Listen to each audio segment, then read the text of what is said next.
Saudara-saudariku, pernah tahukah Anda bahwa Nabi Ayyub alaihi salam pernah diuji oleh Allah dengan mengalami kebangkrutan? Seluruh hewan ternaknya mati. Aset perkebunannya terbakar habis. Pernah tahukah Anda bahwa Nabi Ayyub pun alaihi salam pernah diuji oleh Allah Subhanahu wa taala dengan diwafatkannya seluruh anak keturunan? 12 anak keturunan wafat dalam waktu yang bersamaan. Pernah tahukah Anda bahwa Nabi Ayyub alaihi salam pun pernah diuji oleh Allah dengan satu ujian penyakit yang tidak biasa, tak pernah dirasakan oleh orang sebelumnya dan tidak pernah dialami oleh manusia setelahnya. Dan pernah tahukah Anda, dalam setiap ujian yang dirasakan tadi, tak pernah hadir di lisan beliau kegelisahan yang diungkapkan dengan segala cacian, tidak pernah ada makian, tidak pernah ada rasa pesimis, tidak pernah ada keluhan yang berlebihan. Saudaraku, yang terjadi dalam setiap ujian yang dititipkan oleh Allah untuk meningkatkan keyakinan dan iman beliau kepada Allah Subhanahu wa taala selalu diiringi dengan peningkatan ibadah yang luar biasa dari setiap tahap ujian yang dilalui.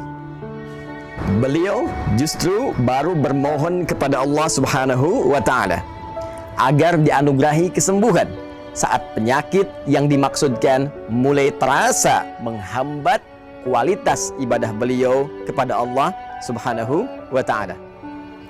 Quran surah ke-21 tentang kisah para nabi, Al-Anbiya, di ayat ke-83 sampai dengan 84 menjadi penerang kepada kita semua tentang bagaimana cara Nabi Ayyub memohon kesembuhan kepada Allah Subhanahu wa taala. Wa ayyuba idh nada rabbahu anni massani dhurru wa anta arhamur rahimin. Dan kami buka kisah Ayyub alaihi salam ketika beliau bermohon dengan khusyuk kepada Rabbnya, ya Allah, penyakit ini sudah mulai menghambat hamba untuk ibadah, sudah mulai menyakiti hamba, dan rasa sakit ini bukan hanya sekedar sakit berupa penyakit, tapi sudah mulai mengganggu hamba untuk ibadah kepadamu ya Rabb. Kalau cuma penyakit yang tidak mengganggu hamba untuk ibadah, hamba bisa menerimanya. Tapi kalau penyakit ini sudah mulai mengurangi cara hamba ibadah, mengurangi kualitas hamba untuk ibadah, maka hamba mohon kepadamu ya Rabb, anugerahkan kesembuhan agar hamba bisa ibadah maksimal seperti sebelumnya. Sungguh ya Allah, hanya Engkau yang menyayangi hamba. Jika pada yang maha penyayang saja tidak menyembuhkan, lantas kepada siapa lagi hamba mesti memohon?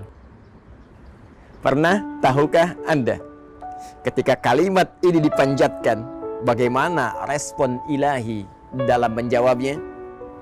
Turun ayat ke-84 untuk memberikan gambaran kepada kita secara cepat. Fastajabna lahu wa kashafna ma bihi min dhurrin wa atainahu ahlahu wa mithlahum ma'ahum rahmatan min indina wa dzikra lil 'abidin.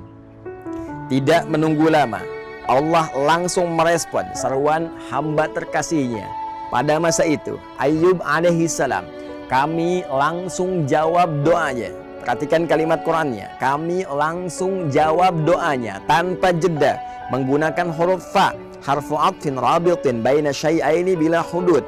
Huruf perangkai di antara dua peristiwa tanpa jeda. Peristiwa pertama bermohon, peristiwa kedua dikabulkan doanya.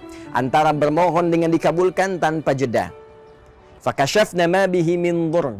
Kami buka, kami hilangkan, kami sembuhkan segala penyakit yang dialami oleh Ayyub alaihi salam. Wa atainahu ahlahu wa mithlahum ma'ahum rahmatan min indina.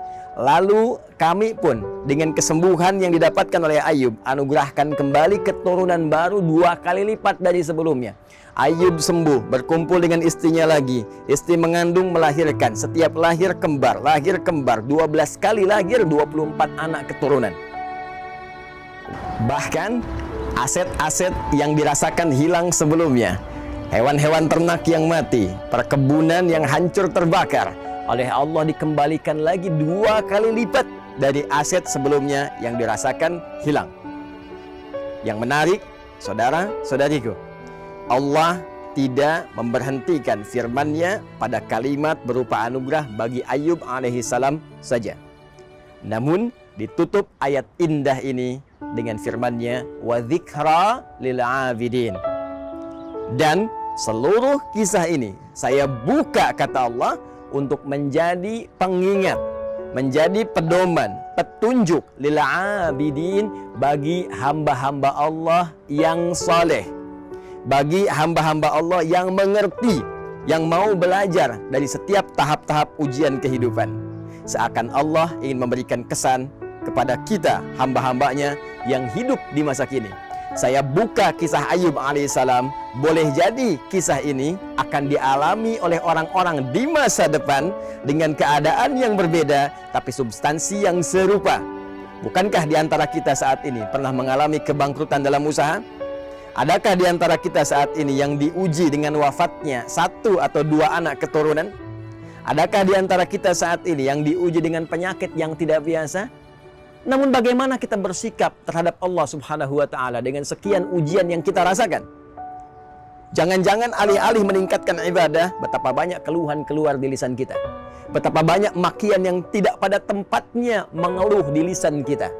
Betapa banyak kegelisahan hadir dalam hati melahirkan prasangka buruk terhadap Allah Subhanahu wa Ta'ala. Pernah tahukah Anda bahwa ayat ini diturunkan untuk memberikan pedoman kepada kita serta tawaran jika Anda mampu bersikap seperti Ayub, meningkatkan ibadah, optimis pada anugerah Allah, sabar dalam menjalani ujian, boleh jadi ayat ini juga memberikan satu harapan kepada kita untuk mengabulkan apa yang selama ini kita mohonkan dan anugerah 2 kali lipat dari apa yang pernah kita dapatkan.